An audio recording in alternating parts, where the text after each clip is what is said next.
train now approaching platform 3 does not stop here. Please stand well clear of the edge of platform 3.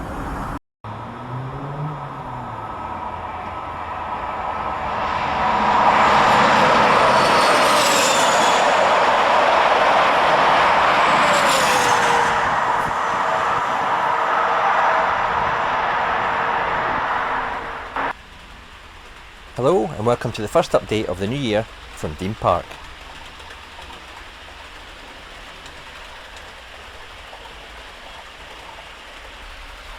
I've been incredibly busy since my last update in mid-December, with significant progress being made on a few areas, including the Great Wall of Dean Park, which is a 4-metre stretch that runs along the front of the depot, adding more superb detailing kits from West Hill Wagon work. I've also had the arrival of the Class 43 DVT in stunning Intercity Swallow livery.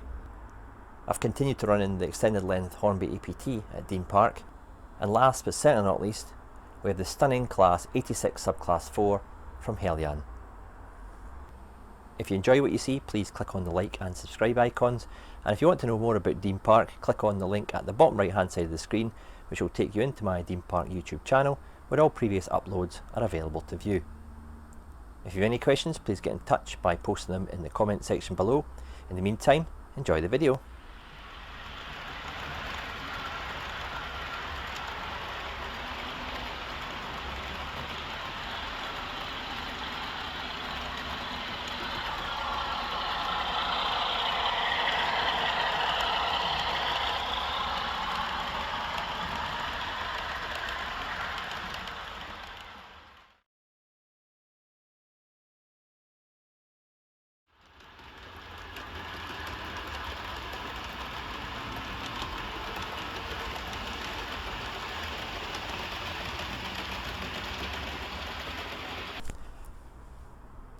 At the start of each modelling season, around about September, October, I kind of sit down and have a kind of plan as to what I want to achieve over the next 6 months on the layout. One of my main tasks, or the main task, was to complete this retaining wall, the Great Wall of Dean Park, along the side of the depot. And this is requiring up to 40 of these scale model sceneries laser cut arches, which are an absolutely fantastic kit. They're a premium kit, they're just shy of £15 each, so if you do your maths you'll understand the kind of investment that I've put into this, and that's before the bottles upon bottles and tins of paint that I've used in painting this project, which I'll go into a little bit later. As you can see from the far left of the shot, the wall has stopped, it's not completed yet. It's going to have 4 sections that run along the front of the depot, and then another section that is on the kind of camera side of the tracks, and way away along just at the right hand end of your shot there's going to be a tunnel portal to match these wall designs. Each particular arch section could have up to 19 individual parts that all need primed, painted and weathered individually. Now, when I went to start the project, I primed every single piece to start with. I went through a few tins of primer, I can tell you. And then I went and did the Engineer's Blue Brick, which is a precision paints Engineer's Blue Brick, and I used, I think it was 2 50ml tins of paint, obviously thinned down, through an airbrush. I did that in the one sitting, which took me about 9 hours, I think I was in the shed that day, because I wanted it all to be, to start with anyway, a matching base coat. After that, I had the task of putting the mortar into the MDF actual mortar lines. Now these are deeper than that of, say, an embossed piece of plastic, so I almost had to put the paint on neat and then wipe it off, and sometimes do this 2 or 3 times per piece that required any brickwork. So that took weeks. And a lot of thinners. I think there must have been a litre of thinners I went through, or enamel thinners, and a lot of paint as well, just putting it on. It was Humbrol 01 primer that I put on for the mortar wash before wiping it off, and I went through a few rows of kitchen towel as well. However, it's all been worth it, because after that I then went to town with the Tamiya Weathering Masters to give some streaking, some dirt build up, some actual lime streaking on the actual brick coming from the mortar, and that varies as it goes along the actual length of the wall. And then I had to paint all the concrete parts. I used precision weather concrete paint for that before toning them down and varying them with some masters from Tamiya. So I do like my weathering masters for this. You've got so much control over it, and you can vary it so easily.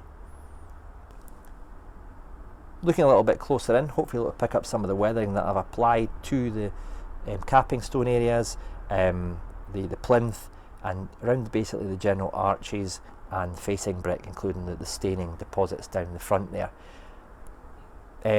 After I did the mortar washing, I went in with some dry brushing of the Engineer's Blue and also some Humbrol 32, which is a dark grey, and then I mixed that paint together as well to give even more varied effect. Because I've got the insulation foil on the actual roof of the loft, the light tends to reflect off that and kind of beam down onto the layout, so you might not be getting the full effect of the weathering, but trust me, there is actually quite a significant build-up of the Tamiya weathering masters on that brickwork, and it is varied as I go along the length of the wall. This is a considerably long wall. Obviously I couldn't do a 19 arch section in one go. I couldn't get up the loft for a start. Obviously I've been working on this downstairs. So what I did was I devised a joining method, and basically that will just slot in between the actual front and the rear buttress walls, so you don't actually see the joint, and it obviously will match in perfectly with the brickwork. At the left of the 19 arch section that I've got on the top here, I'll have a further 8 arch section, and at the right hand side of this section I'll have a further 3 arch section before the portal. So you can see the length of it, and it's been built in different sections, which allow me to remove each section of wall to access the wiring and electronics underneath the depot section, and I'll show you how I'm going to do that just now. Turning the wall around, you'll see the rear parapet wall detail there, and it's got an MDF base on it.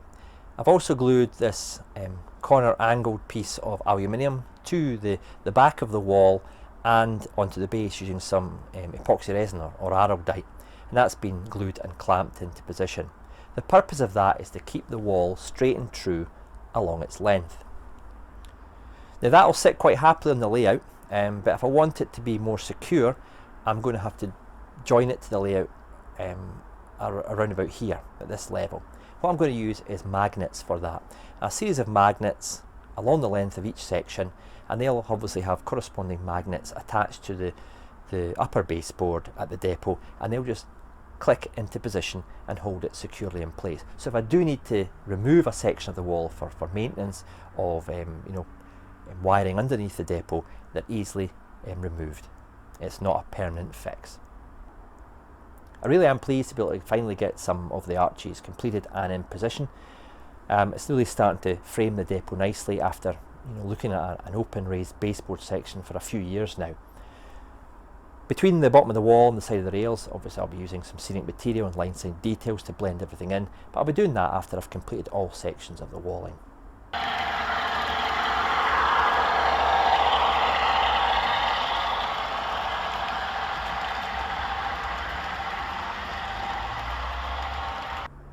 There'll be some people out there saying, well, what about the detail, Dave? What about the graffiti on the walls? Well, I am looking into options with regard to graffiti. Obviously, being an urban scene, some of the walling might have been defaced by graffiti artists or vandals through time. I'm going to have a section near the signal and telecommunication area actually at the same level as that, so graffiti along that section of the back of the wall might be more realistic than somewhere that is pretty much enclosed in a sunken track area. You've got to have the imagination that I've got a mirrored wall section just where the camera is to fully enclose the 2 lower running rails. So getting access to that for the graffiti artists would be more difficult. However, as I said, the section at the signal and telecommunications, it'll be right next door to that facility, and vandals will have been at work on the rear parapet walls when I finally get that bit done. But that's somewhere down the tracks. I really am glad that I've used Engineer's Blue on this build. I feel it contrasts nicely with some of the different tones of red brick that I've used elsewhere in the layout. Let me know your feedback by posting in the comments section below. Better still, if you're in Glasgow on the weekend of the 26th and 27th of February, why not pop along to Motherwell, Scotland at the SECC, where I'll be working with Justin and Dylan on the scale model scenery stand. Come along and we can chat about some of the scale model scenery kits that I've used on the layout, but don't forget to bring your credit card and buy some of Justin's fantastic kits.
As I mentioned at the top of my video, I've got some new kits from West Hill Wagon Works that I've been working on.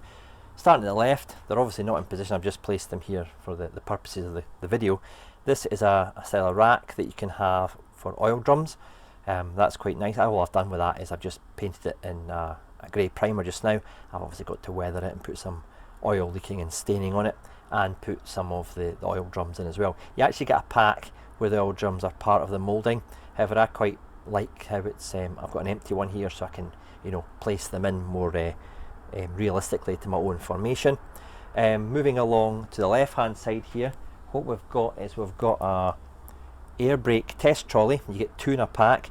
These are very delicate, nicely detailed little items here. You get a hose pipe, obviously an air pipe, to attach to it, and that's quite a nice little touch. I just painted it up in some faded BR warning yellow, and obviously I've picked out some of the details that are in black and silver. The silver parts, the raised parts, the dials and that, I just used an acrylic paint pen for that. The next kit shows a flashing tail lamp holder. You obviously get enough tail lamps to fill the rack, but I've taken some out to make it look like it's in use. These were just primed white, and I left it as, you know, the white primer as the top coat, and just used an acrylic red paint pen to pick out the flashing red lens cover, if you like.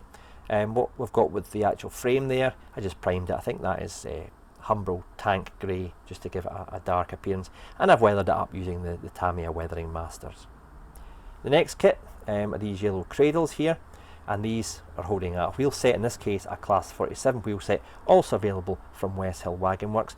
I just primed and painted these with an engineer's yellow, and then what I did was I added some Tamiya weathering masters to give some chipping effects and some rust and streaking. You might be able to see some of the streaking there leaking down from where the wheel set is sitting.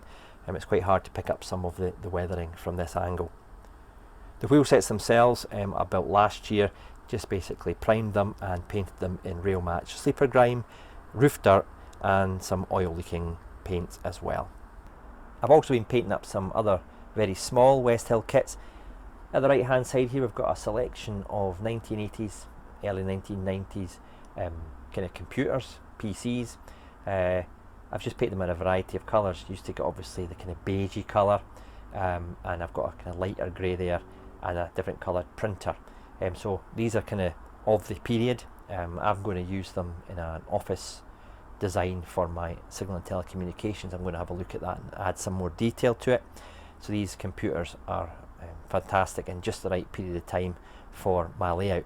As are the filing cabinets on the left there. I've used these in my Nairn buildings before, and also in some of my depot buildings, and they're excellent little kits. Talking of scale model scenery, I got a few questions and comments regarding this particular area of my depot, and it's really thanks to scale model scenery detailing kits. In particular, these wooden sleepers here, which I've painted up in sleeper grime before adding some oil leakings and roof dirt colours, and then kind of dry brushing and brushing on some of the excellent Tamiya weathering master. I'd call them powders, but they're more of a kind of putty kind of clay as opposed to a kind of dry powder. Another little detail here I really like is the Scale Model Scenery clasp style fencing. These come in a pack of varying lengths, and I've just painted them up I think in grey primer, then I think a Humbrol number 64 light grey before weathering and gluing onto the surface.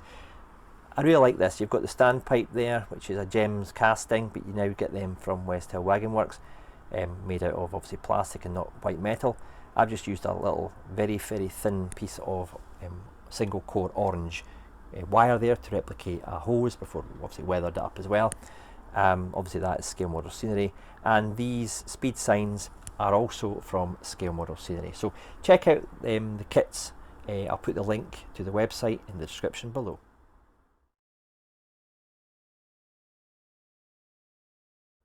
When the Class 91 came along in the late 1980s, the Mark IV coaching stock that was meant to make up the 225 set was not yet complete. So what BR had to do was run the Class 91 with some Mark III coaching stock and an existing HST power car at the other end.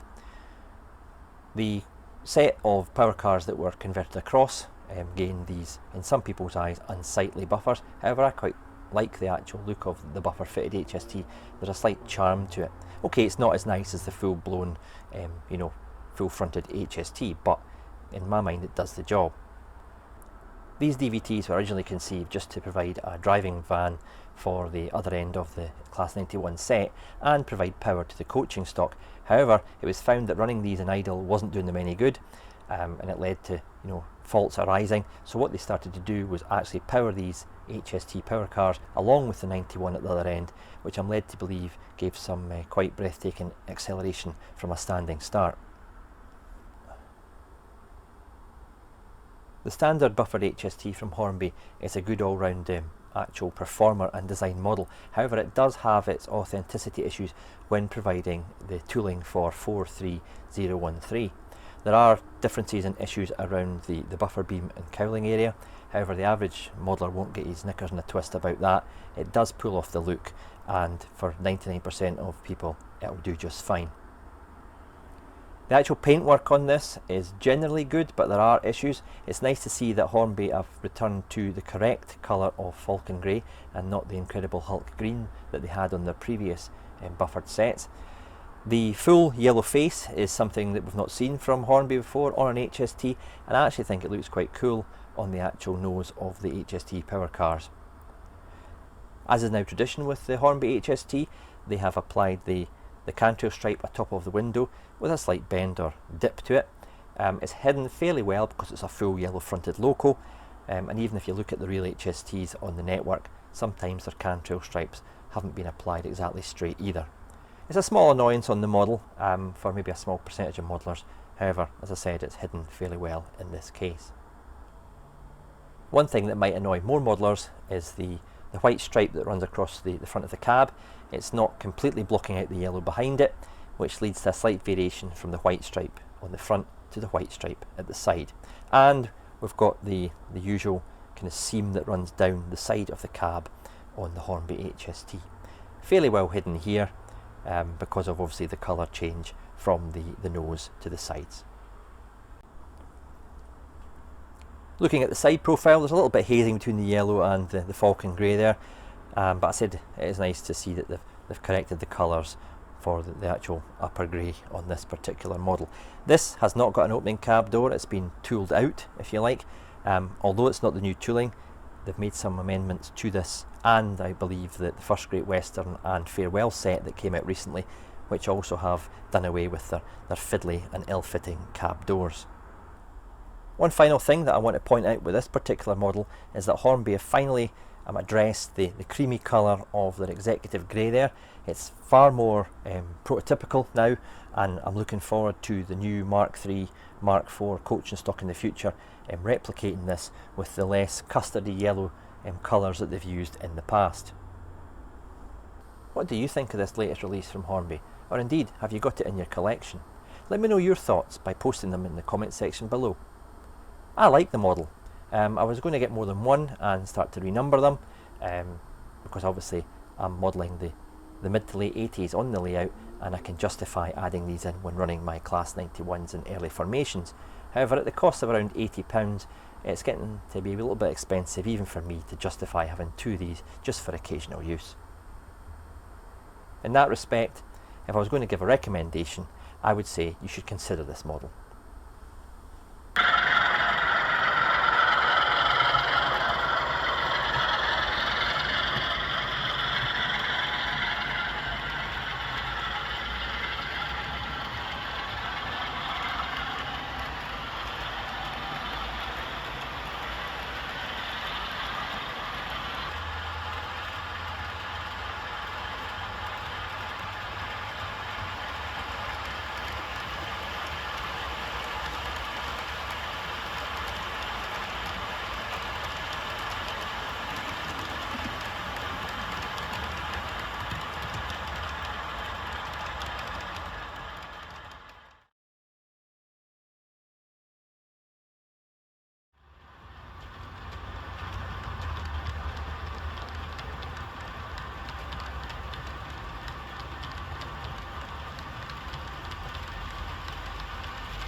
If you watched my APT review in mid-January, I'll put the link to that at the top of the screen, you will have seen the APT running on a test formation, including this AptU research vehicle.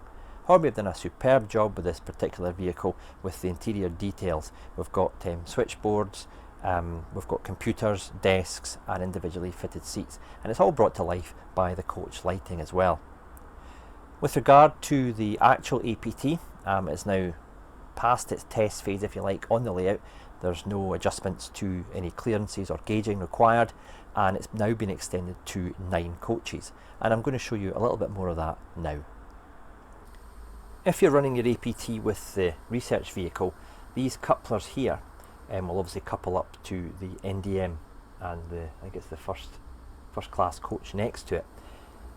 Because of the nature and design of the bogie on this particular research vehicle, it leaves a different width of gap to that of the articulated bogies. And I highlighted in my previous video the Hunt Coupling Elite for this particular train were now available. I've just received a pack of these just before I started filming. I'm going to fit these to the research vehicle and the NDM to get a consistent gap using obviously the Hunt Magnetic Elite system. So you can pick these up at West Hill Wagon Works. I'll put the link to that in the description below.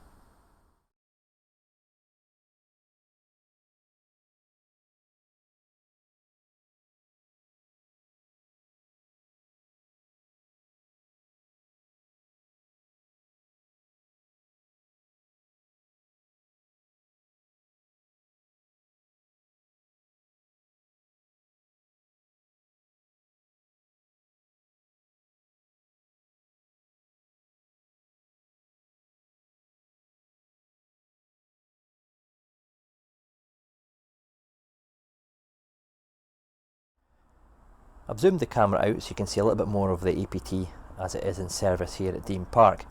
I got the 7-car pack, and once you take off the research vehicle, which doesn't form part of an in-service formation, it goes down to 6. I've added 3 of the additional coaches that I have to make it up to the 9. There are reports saying that the single powered NDM really struggles with any more than 9 or 10 of these. I wouldn't recommend you go above the 9 or 10. I've not had any issues so far with the single power car coping with this length of train on a level track. Obviously if you've got helixes or inclines, you're going to struggle because the actual single powered NDM didn't even like an incline with an additional 6 coaches, let alone the full 9 that I've got here. One of my favourite vehicles that you get in the additional coach packs are these TRBS coaches, kitchen buffets to you and I.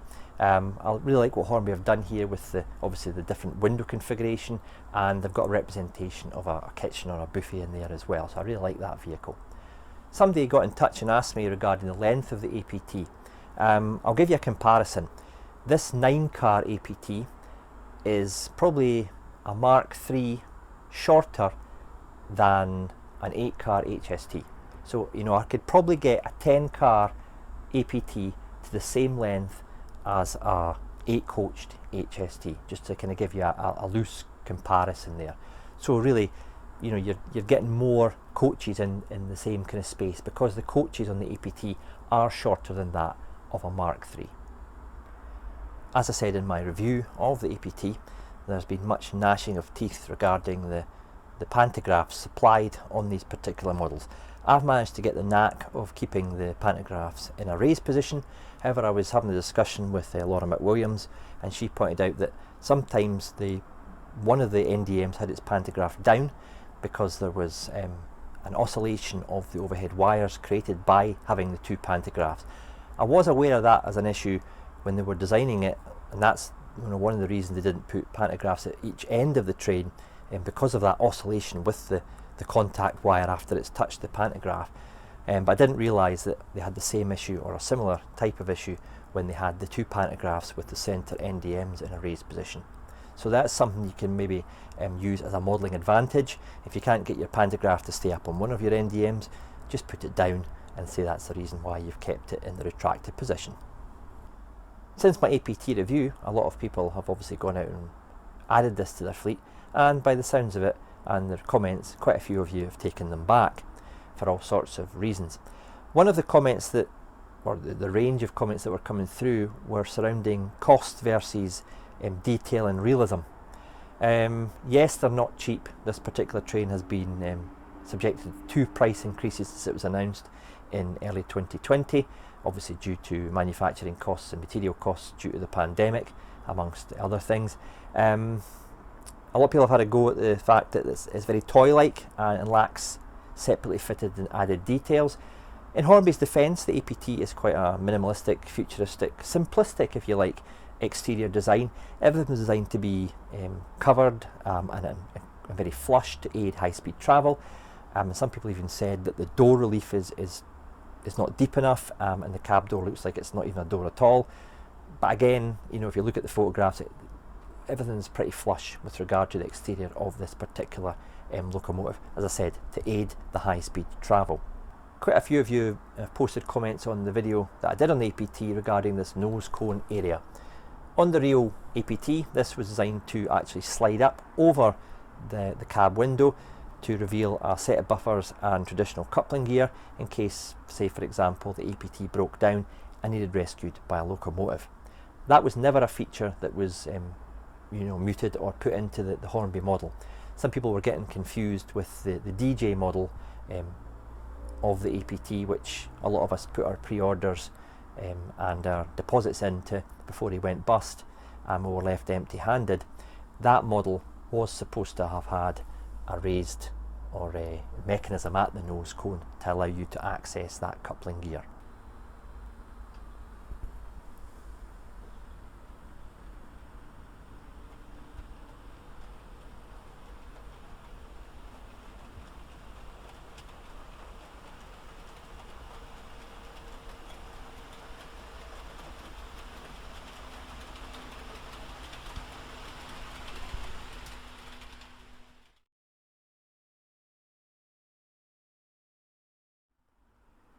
The new year's been a pretty expensive time for Dean Park. Obviously I've had the APT and the HST DVT, but I've also added this new Helian Class 86-4 to my fleet. For those of you who are not familiar with the Class 86, it was the 6th design of AC locomotive, and therefore was given the original designation AL6. And they entered service in the mid-1960s and were initially operating on the West Coast Main Line. Under the TOPS designation system, they were to be known as Class 86 locomotives. By the end of the 1980s, the need for a standard fleet, so the Class 86/0, an 86/3 fitted with improved suspension and converted over to the 86/4 subclass. A later development saw the 86/2 and 86/4 locomotives fitted with TDM to enable them to operate push-pull passenger trains. This was to avoid obviously turning the locomotive around at a terminus. The 86/4s were already fitted with an older multiple working system, but this was gradually phased out as TDM was fitted across the fleet. In the late 1980s and early 1990s, the majority of the class 86/4 were dedicated to freight traffic. As a result, they had their electric train heating isolated and their maximum speed reduced to 75 miles an hour. I'm not going to do a full review, I'm just going to highlight a couple of areas that I like and then we'll get it on the layout. First off, the livery. Hornby have done a really cracking job with this. The colours are beautiful and the application is nice and crisp. One minor area is some of the yellow areas, including this. You can still see kind of the plastic shining through a little bit, maybe not a heavy enough coat of yellow or indeed primer if they've used that, but you know, that's a small issue. I suppose you could leave that there and you know, once you've weathered it up you wouldn't notice anyway. The pantograph's a joy to operate. You just push down a little plastic kind of clip and it springs into action, and obviously you can adjust the top part of the pantograph as well. But this is really a nice mechanism. It's metal, nicely sprung. It's got an air of quality around about it, to be honest. The cab of the loco comes bristling with separately fitted detail, including the handrails and the jumper cable there. It also comes with buffer beam detail fitted at both ends, so if you want to haul a train you're going to have to remove the pipework from one of the ends to allow a coupler to be fitted. Nice little touch is the silver painting of part of the buffer in there behind the actual buffer head, and the buffers are nicely sprung as well. The cab is picked out in blue with all dials, levers and buttons picked out in the appropriate colours, in this case mostly silver. So it's a nice job they've done of that. There's no driver fitted, but that's an easy job for the modeller to do. One issue a lot of people were commenting on prior to the release of these models was the very fine cabling on the front of the loco. That is actually a moulded part of the actual cab, and a lot of people were thinking, oh my goodness, that looks terrible, that they've not separately fitted that. But I have to say, all credit to Hornby, they've actually pulled this look off. It really would be impossible to replicate such a fine cable any other way, you know, apart from the method they've chosen of raised detail with a painted top on it. So yeah, I'm pleased with the look of the front of the locomotive. It really does capture the appearance of the 86/4s.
Well, that's it for this long overdue layout update from Dean Park. I hope you've enjoyed watching and got some decent tips and ideas for your own layouts at home.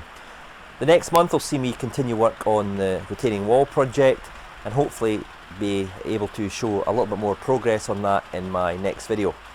I'll also be turning my attention back to scratch building some buildings, and I'll share that with you in the next update. In the meantime, thanks for watching. Come and see me at Glasgow if you are in the area of the weekend of the 26th and 27th of February.